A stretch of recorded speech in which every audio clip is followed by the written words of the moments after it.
අද අලුයම සිදු වුණු ඇමරිකානු හමුදා ප්‍රහාරයක් එක්කම නිකලස් මදුරෝ ජනාධිපතිවරයා වෙනිසියුලාවේ සහ ඔහුගේ බිරිඳ ඇමරිකානු හමුදා අත්අඩංගුවට පත් වුණා. මේ වන විට ඔවුන් ඇමරිකානු යුද්ධ නැවක සිරකරුවන් ලෙස රඳවාගෙන සිටිනවා. ඔවුන් නිව්යෝක් කරා ගෙන යාමට නියමිතයි. මේ පිළිබඳව අවශ්‍ය පසුබිම වාතාවරණය සැකසුනේ පසුගිය සති කිහිපයම තුල. නමුත් මෙවැනි ප්‍රහාරයක් එල්ල වෙයි කියලා කිසිම කෙනෙක් බලාපොරොත්තු වෙන්නේ නැහැ. මොකද මදුරෝ ජනාධිපතිතුමා විසින් ප්‍රකාශ කළා තිබුණා ඔහු ඇමරිකාව සමග සාකච්ඡාවට සූදානම් කියලා. ඒ වගේම ඇමරිකාවෙනුත් මෙවැනි ආකාරයේ ප්‍රතිචාරයක් එල්ල වෙන බවක් දැනගන්නට ලැබුණේත් නැහැ. අපි දැක්ක පසුගිය කාල සීමාව පුරාම ඇමරිකානු ජනාධිපති ඩොනල්ඩ් ට්‍රම්ප්ගේ ලතින් ඇමරිකානු කලාපය සම්බන්ධයෙන් තියෙන ඔහුගේ විදේශ ප්‍රතිපත්තියේ විශාල වෙනස් වීමක් වුණා.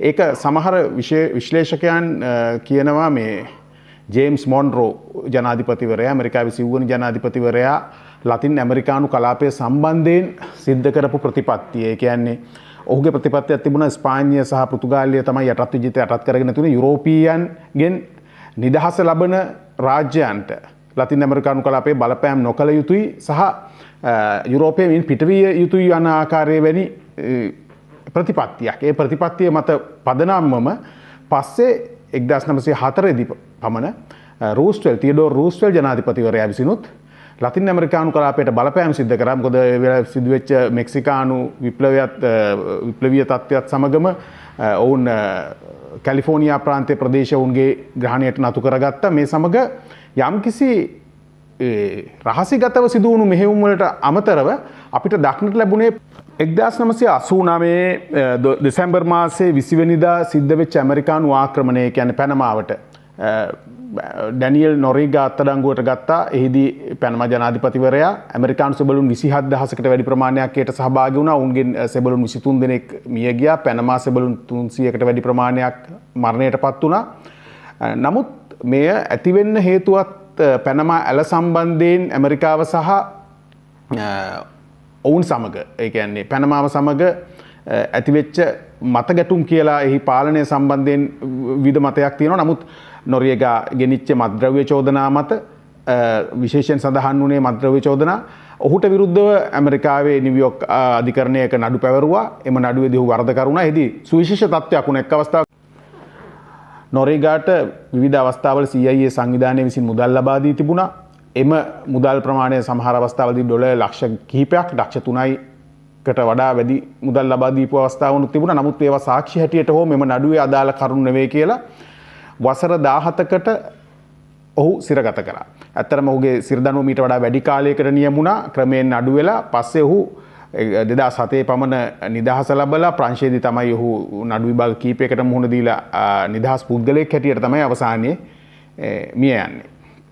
ඒ වගේම ලතින් ඇමරිකානු කලාපයේ විවිධ කුමන්ත්‍රණ වලට ඇමරිකාව සම්බන්ධ වෙලා හිටියා කියලා ඔවුන්ට තියෙන ඉතිහාසයේ තියෙන කළු පැල්ලමක්.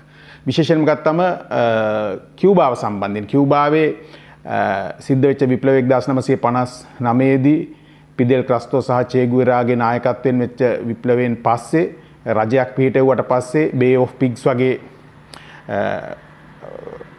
ඔවුන්ගේ මැදිහත් වීමෙන් මෙහෙයුම් සිද්ධ වුණා. ඒ මෙහෙයුම් අසාර්ථක වුණා. සමහර අවස්ථාවලදී මේ මෙහෙයුම් නිසා ඇමරිකාවත් ඒ වකට සෝවියට් සංගමයත් අතර මිසයිල් අර්බුදයක් දක්වා. ඒ කියන්නේ ක්‍රුෂෙව් සෝවියට් ජනාධිපතිවරයාත් කෙනඩි ඇමරිකානු ජනාධිපතිවරයාත් සීතල යුද්ධයේ උග්‍ර අවස්ථාවකට එළඹියා මෙම කියුබාව සම්බන්ධයෙන් ගැටලුවේදී. නමුත් ලෝකයේ වාසනාවකට න්‍යෂ්ටික යුද්ධයක් ඇති වුණේ නැහැ. ඒ වගේම ඔබ දන්නවා අහලා තියෙනවා ඇති ක්‍රස්තෝ ජනාධිපතිවරයා ඝාතනය කරන්න අවස්ථා විශාල ප්‍රමාණයක් අවස්ථා 600කට වඩා වැඩි ප්‍රමාණයක් උත්සාහ කළ අසාර්ථක වුණා කියලා ලියවෙච්ච ග්‍රන්ථ තියෙනවා.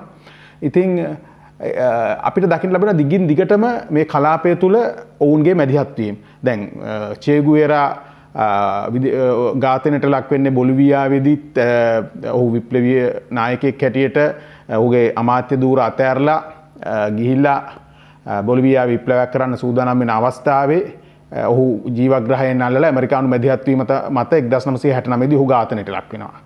ඒ වගේම මෙම කලාපයේ මධ්‍යම ඇමරිකාවේ ඉඳලා ආජන්ටිනාව දක්වා හැම රටකටම විවිධ ආකාරයේ දැඩි බලපෑම් සිද්ධ වුණා ඇමරිකාව නිසා. විශේෂයෙන්ම කියන්න පුළුවන් චිලියේ වෙච්ච සැල්වඩෝ අයන්දේගේ 1970 ජයග්‍රහණයත් එක්ක ඔහු බලයෙන් පහ කළා. ඔහු ඝාතනයට ලක් කළා. ඔගස්ටෝ පිනෝෂේ බලයට ගේන්න මැදිහත් වුණේ ඇමරිකානු CIA සංවිධානය. ඒ වගේම ගත්තොත් පැනමාවේ හිටපු ජනාධිපතිවරයෙක් වන ඔමාර් ටෙරිජෝස් 1981 අගෝස්තු මාසයේදී ගුවන් අනතුරකට ලක් වෙනවා. ඔහු සහ ඇමරිකාව අතරත් විශාල අර්බුදයක් තියෙනවා මෙම පැනමා ඇල සම්බන්ධයෙන්. ඒ වගේම ඊට පස්සේ ඒ ආසන්න වකවානුවකදී ජොයිම් රොල්ඩෝස් 81 මැයි 24 වෙනිදා ඉක්වදෝරේ ජනාධිපතිවරයාත් ඒ හා සමානම ගුවන් අනතුරකින් ජීවිතක්ෂයට පත් වෙනවා. ඔහු තෙල් සම්පත ඉක්වදෝරේ ජනසතු කළා සමාජවාදී මාවතකට පිවිසෙන්න හදපු නිසා තමයි ඒක සිද්ධ වුණේ කියලා Confessions of an Economic Hitman කියන ජෝන් පර්කින්ස් විසින් ලියපු ආර්ථික ඝාතකයෙකුගේ පවචර නැමැති කෘතියේ සඳහන් වෙනවා. ඒ වගේම විශේෂයෙන් සඳහන් කරනවා අපිට මතකයි 1983 සිද්ධ වුණා තවත් ආක්‍රමණයක් ග්‍රැනඩාව ආක්‍රමණය කරා මොරිස් බිෂොප් එම ආක්‍රමණයට සති කිහිපයකට පෙර බලයට පත් වෙලා හිටපු සමාජවාදී කඳවුරේ නායකයා ඝාතනයට ලක් වෙනවා. ඊට පස්සේ ඍජුවම ඇමරිකන් හමුදාව මැදිහත් වෙලා එම දිවයින ඔවුන්ගේ ග්‍රහණයට ගන්නවා. එල් සල්වදෝරේ වෙච්ච සිවිල් යුද්ධයේදී 75000කට වැඩි ප්‍රමාණයක් ඝාතනයට ලක් වෙනවා. ඒ වගේම නිකරගුවාවේ මධ්‍යම ඇමරිකාවේ ඩැනියල් ඔටේගා ඔහුගේ සැන්ඩිනිස්ටා හමුදාව සමග වාමවාදී මාවතේ සටන් කරනකොට සමෝසාට සහ කොන්ට්‍රා කැරලිකරුවන්ට ඍජුවම උදව් කරේ ඇමරිකාව. එම දශක ගණනක් සීතල යුද්ධයෙන් පසුවත් එම තත්ත්වය පැවතියා. ඊට පස්සේ රජයන් බිහි වුණාට පස්සෙත් කුමන්ත්‍රණ මගින් පෙරලීමට දිගින් දිගටම කටයුතු කරා.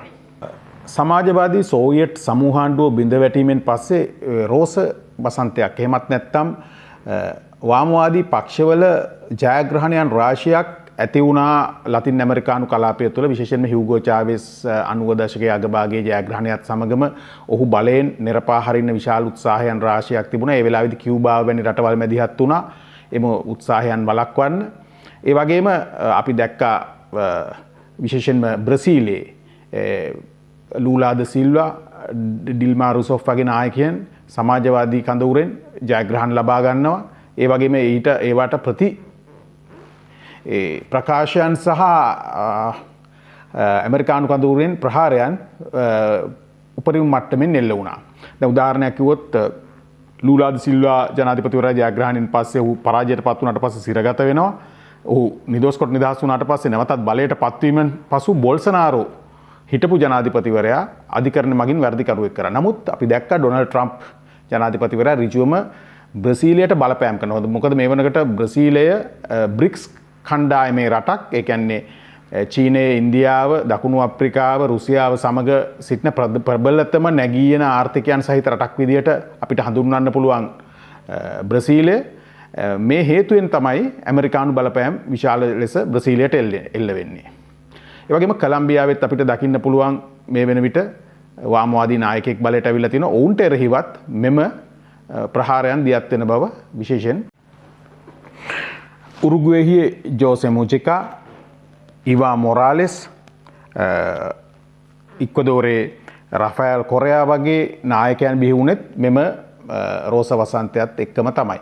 දැන් ගත්තම විශේෂයෙන්ම අපිට මතකයි ඇමරිකාවට එරෙහිව විකිලීස් වෙබ් අඩවියේ නිර්මාතෘ ජූලියන් අසාන්ජේ ගෙන ගිය ප්‍රචාරණ නිසා ඔහුට ඇමරිකාවට අත්‍යවශ්‍ය පුද්ගලයෙක් වෙලා හිටියේ FBI සංවිධානයට. නමුත් ඒ අවස්ථාවේදී රෆායල් කොරයා ජනාධිපතිවරයා විසින් ඉක්වදෝරේ බ්‍රිතාන්‍යයේ ලන්ඩනයේ තියෙන ඔවුන්ගේ තානාපති කාර්යාලයේ දේශපාලන රැකවරණ ලබා දීලා තිබුණා වසර ගණනාවක් යනතුරු අසාන්ජේට. ඉතින් මේ වගේ ඍජුවම ඇමරිකානු ආධිපත්‍යයට බලපෑම් කරන තත්ත්වයක් අපිට දකින්න ලැබුණා ලතින් ඇමරිකානු කලාපයේ නායකයන් තුලින්. මේ ආක්‍රමණය හුදු ෂණිකව ගත්ත තීරණයක් නෙවෙයි. මේට අවශ්‍ය පසුබිම ක්‍රමානුකූලව සිදුවෙමින් පැවතියා. විපක්ෂ නායිකා මාරියා කොරෝනා මචාඩෝට නොබෙල් සාමත්‍යයාගේ මේ අවුරුද්දේ හම්බ වෙනවා. ඇයට ගියවර ජනාධිපතිවරණය තරඟ කිරීමට අවකාශ ලැබුණේ නැහැ. ඔවුන්ගේ පක්ෂය තරඟ කරා. එම ජනාධිපතිවරණය වෙනිසියුලාවේ පැවති නීති විරෝධී ජනාධිපතිවරණයක් වුණා. මොකද නමුත් වෙනිසියුලානු මැතිවරණ කොමිසමය සාධාරණ මැතිවරණයක් බවට තහවුරු කරලා තියෙද්දි බටහිර රාජ්‍යයේ වැනි ප්‍රකාශ නිකුත් කරා. මෙම ආක්‍රමණයට අවශ්‍ය පසුබිම සකසා ගන්න ඇයට නොබෙල් සාමත්‍යයාගේ ලබා දුන්නා. ඒ වගේම තවත් විශේෂයෙන්ම කියන්න ඕන දෙයක් තමයි ඇමරිකානු අධිකරණයක් මගින් මිලියන ඩොලර් මිලියන 50ක ඇමරිකානු රාජ්‍ය දෙපාර්තමේන්තුව මගින් ඔහුගේ නිකලස් මදුරුවෝගේ පිළිබඳ තොරතුරු සපයන්නෙකුට ඩොලර් මිලියන 50ක් දක්වා ත්‍යාග මුදලක් ලබා දෙන්න කටයුතු කරලා තිබුණා. ඒක ක්‍රමයෙන් වැඩි වෙච්ච ත්‍යාග මුදලක්. ඉතින් මේ පැහැර ගැනීමේදී මොකද මදුරුවට අවසාන වශයෙන් හමුදාවේ උදව් අවශ්‍ය වුණා දිගටම බලයේ රැඳී සිටින්න වෙනිසියුලානු හමුදාවේ මෙවැනි විශාල ත්‍යාග මුදලක් දුන්නම ඇත්ත වශයෙන්ම හමුදාවේ ඇතුළෙන් අභ්‍යන්තර සහායක් ලැබෙන්නේ නැති මෙම පැහැර ගැනීම සිදු වෙන්න මම හිතන්නේ අවශ්‍ය කරන තොරතුරු භූමිය ඔහුගේ හැසිරීම් රටාවන් සියලුම දේවල් ඇමරිකානු මෙරින් බටයන්ට සහ එම ඔත්තු සේවාවන්ට අවශ්‍ය ආකාරයෙන් ලැබෙන්නේ නැති කියලා හිතනවා මෙම ඔවුන්ගේ ක්‍රියාකලාපය නිසා. අර නොරීගාට කරා වගේම මදුරුවටත් කරන්න යන්නේ ඇමරිකානු අධිකරණයක් මගින් නඩුව අහලා දීර්ඝකාලීන සිරිදඬුවමක් නියම කිරීමේ කාර්යය තමයි. නමුත් එකම දේ ස්වාධීන රාජ්‍යයකට මෙහෙම ගිහිල්ලා බලෙන් මේ දේ කරන්න පුළුවන් ද වෙනත් රටකට. මොකද එක්සත් ජාතීන්ගේ තියෙන කිසිදු ප්‍රඥාප්තියකගේ මෙවැනි දෙයක් කිරීමේ හැකියාවක් නැහැ. ඇමරිකානු නීතිය අනුවත් මේ වන විට හිටපු ඇමරිකානු නීතිපතිවරුන් ප්‍රකාශ කරනවා එවැනි හැකියාවක් ඇමරිකානු නීති හමුවෙත් වෙනත් ස්වාධීන රාජ්‍යයකට භූමියකට ගිහිල්ලා කරන්න බෑ. මේ ඉතාමත් වැරදි පූර්වාදර්ශයක් තමයි ලෝකයට ලබා දෙන්නේ. දැන් අපි හිතුවොත් රුසියානු ජනාධිපතිවරයාට ඇත්තම හැකියාව තියෙනවනේ න්‍යෂ්ටික අවිභාවිකතා කිරීමට පවා. නමුත් ඔහු කිසිම අවස්ථාවක මම හිතන්නේ ගිය ප්‍රමාණයෙන් එහාට ගිහලා ඔහු ජීවග්‍රහයෙන් අත්අඩංගුවට ගත්තොත් සෙලෙන්ස්කි ජනාධිපතිවරයා ලෝකයට කරන්න දෙයක් නැහැ. ඒ වගේම තමයි තායිවානයට චීනය විසින් බලපෑම් කළ හින්න නායිකාව අත්අඩංගුවට ගත්තොත් කුමක්ද කරන්න පුළුවන්? එක්සත් ජාතීන්ගේ සංවිධානයේ හුදෙක් නමක් පමණයි නේද? මේ ජාත්‍යන්තර අධිකරණ ක්‍රියාත්මක වෙන්නේ තුන්වෙනි ලෝකයේ රටවල නායකයන්ට විතරද? එතකොට මේවයි අවසානයේ කුමක්ද? ඉතින් ඇත්ත වශයෙන්ම මේ ලෝක දේශපාලනය සහ ආර්ථිකය ගමන් කරන ආකාරය වෙනස් වෙන සන්ධිස්ථානයක් බවට මේ පත් වෙනවා. මොකද අපි හොඳින්ම දැක්ක දැන් ඇමරිකාවේ විදේශ ප්‍රතිපත්තිය දැන් මෑත භාගයේ සිරියානු නායකයා ඇමරිකාවට ගෙනල්ලා ඉතාමත් හොඳින් ඔහුට සංග්‍රහ කරන ආකාරය දැක්කා. ඔහු ISIS කණ්ඩායමේ හිටපු ත්‍රස්තවාදියෙක් අතීතයේදී. නමුත් ඇමරිකාවට අවශ්‍ය වුණාම ඒ අමතක කරන්න පුළුවන්. ඒ වගේම සෞදි අරාබියේ තියෙන දැන් මදුරෝපත් වෙන්නේ ඡන්දෙන් නෙමෙයි නම් සෞදි අරාබියේ තියෙන පාලනය කිසිසේත් ප්‍රජාතන්ත්‍රවාදී කියන්න බෑ. ඔහු අමුවේ කෂෝගි ඝාතනය කරා තුර්කියේදී. ඒ පිළිබඳ ඇමරිකාවට තබා නිදහස් ලෝකයට තවත් කතා කරන්න වචනයක් ඉතුරු වෙලා නැහැ. එවැනි තත්ත්වයක් තුලත් ඇමරිකාව සෞදි පාලනය රැකගන්න සියලු ප්‍රයත්න දරන ගමන් මදුරෝට වෙනම නීතියක් ක්‍රියාත්මක කරනවා. මෙහි සත්‍යය තමයි ඔවුන් සතුව තියෙන තෙල් සම්පත්. මේ වන විට ගණන් බලලා තියෙන විදිහට ලෝකයේ වැඩිම ඛනිජ සම්පත් කියන්නේ ගත්තම නිදි ප්‍රමාණය ගත්තම සෞදි අරාබියටත් වඩා විශාල ප්‍රමාණයකින් වැඩි බැරල් බිලියන 300කට වැඩි ප්‍රමාණයක් සතුවන්නේ වෙනිසියුලාවට. ඒවා නිසි පරිදි උන්ට වෙළඳාම් කිරීමට හැකියාව ලැබුණේ නැහැ සම්බාධක නිසා. ඒ වගේම ජනසතු කිරීම නිසා ඇමරිකානු සමාගම් වලට මීට දශක දෙකකට පමණ පෙර එම රටින් එළියට යන්න වුණා. ඒ වගේම තවත් විශේෂ දෙයක් තමයි මේ රෙයා අර්ත් කියන ඒවා විශේෂ ඛනිජ වර්ග සියලුම දේ සහිත රටක් තමයි වෙනිසියුලාව. ඉතින් මේ ආක්‍රමණය ගන්න පුළුවන් ඒවයි ඛනිජ සම්පත් බහුල රටවල් වල සිදුවෙච්ච දේ වගේ. මේ කියන්නේ ගඩාපිට ලිබියාවෙන් තම බලය අහිමි වෙලා ජීවිතක්ෂයටපත් වෙන්න උනේත් සදාම් හුසේන්ට ඔවුන්ට ඒ කියන්නේ ඒ කියපු මහා පරිමාණ න්‍යෂ්ටිකාවි නැතුව ජීවිත නැති වෙන්න සිද්ධ වුනේත් මෙවැනි කුමන්ත්‍රණයකින්ම තමයි. ඉතින් ඇත්තටම මෙතන බොහෝ විට සම්පත් හේතු වෙන්න පුළුවන් මදුරෝගේ දේශපාලනයට වඩා මදුරෝගේ පැහැරගෙන යෑමට ප්‍රධාන වශයෙන් ඔවුන් සතුව තියෙන සම්පත් තමයි හේතු වෙන්න පුළුවන්. ඉතින් ලෝක දේශපාලනය වෙනම ආකාරයකට ගමන් කරන තත්ත්වයක් මේ සිදුවීමෙන් පස්සේ සිද්ධ වෙන්න පුළුවන්.